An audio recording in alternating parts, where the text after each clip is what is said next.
सैकड़ों निर्दोष लोगों के हत्यारे कसाब को फांसी हो चुकी है। मान लो एक खास संप्रदाय के लोग उसे शहीद का दर्जा दे देते हैं और उसकी मजार बना देते हैं। फिर वहां रोज माथा टेकना शुरू कर देते हैं।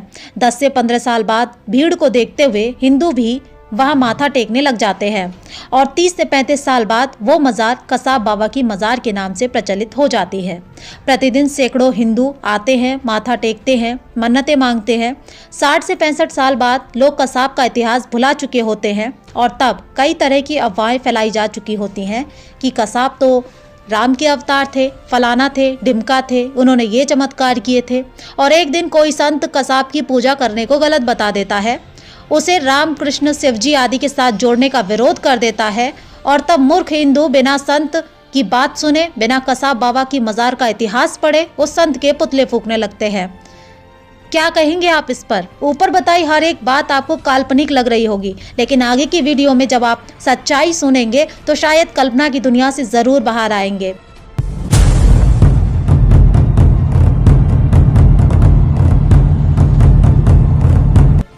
दोस्तों, पूर्वी उत्तर प्रदेश में एक शहर है जिसका नाम है बहराइच।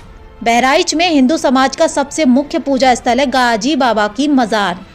मूर्ख हिंदू लाखों रुपए हर वर्ष इस पीर पर चढ़ाते हैं। इतिहास जानकर हर व्यक्ति जानता है कि महमूद गजनबी के उत्तरी भारत को 17 बार लूटने और बर्बाद करने के कुछ समय बाद उसका भांजा सलार गाजी भारत को दारुल इस्लाम बनाने के उद्देश्य से भारत पर चढ़ाया था। कुरान के हिसाब से दारुल इस्लाम का मतलब होता है कोई भी देश 100% मुस्लिम जनसंख्या वाला होना चाहिए। वो पंजाब, सिंध, आज के उत्तर प्रदेश को रौंदता हुआ बहराइच तक जा पहुंचा। रास्ते में उसने लाखों हिंदुओं का कत्लेआम कराया, लाखों हिंदू औरतों का बलात्कार किया, हजारों मंदिर तोड़ डाले। राह में उसे एक भी ऐसा हिंदू वीर नहीं मिला जो उसका मान मर्दन कर सके, इस्लाम की जिहाद की आंधी को रोक सके। परंतु बहराइच के राजा सुहेल देव राजभार ने उसको थामने का बेड़ा उठाया। वे अपनी सेना के साथ सलार गाजी के हत्याकांड को रोकने के लिए जा पहुंचे। महाराजा व हिंदू वीरों ने सलार गाजी और उसकी दानवी सेना को मूली गाजर की तरह काट डाला। सलार गाजी मारा गया, उसकी भागती सेना के एक एक हत्यारे को काट डाला गया। हिंदू हृदय राजा सुहेल देव राजभार ने अपने धर्म का पालन करते हुए सलार गाजी को इस्लाम के अनुसार कब्र में दफना दिया। कुछ समय पश्चात तुगलक वंश के आने पर फिरोज तुगलक ने सलार गाजी को इस्लाम का सच्चा संत सिपाही घोषित करते हुए उसकी मजार बनवा दी। आज उसी हिंदुओं के हत्यारे, हिंदू औरतों के बलात्कारी, मूर्ति भंजन दानव को हिंदू समाज एक देवता की तरह पूजता है। सलार गाजी हिंदुओं का गाजी बाबा हो गया है। हिंदू वीर शिरोमणि सुहेल देव भुला दिए गए हैं और सलार गाजी हिंदुओं का भगवान बनकर हिंदू समाज का पूजनीय हो गया है। अब गाजी की मजार पूजने वाले ऐसे हिंदुओं को मूर्ख ना कहें तो क्या कहें साहब।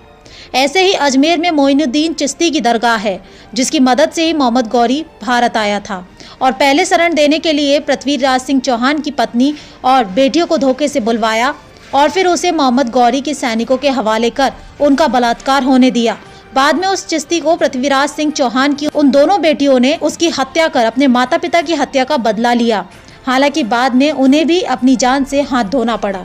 कुकर्मी उनकी लाशों से भी अपनी हवस मिटाते रहे। हर हिंदू से निवेदन है कि इतिहास से सबक ले और किसी भी दरगाह या मजार पर ना जाए। हमारे हर देवी देवताओं के हाथों में शस्त्र की परिकल्पना की गई है, उसका नियतार्थ समझे। ईश्वर आपके भीतर ही है और आपकी रक्षा करने वाला कोई और नहीं बल्कि आप खुद हैं। अतः कायरता का त्याग करें। शूरवीर ही धरती पर अपना अस्तित्व बनाए रख सकते हैं। जब जीवन में शेष कुछ ना बचे तो भी बहुत कुछ बचता है। हम अपना जीवन राष्ट्र और धर्म को समर्पित कर सकते हैं।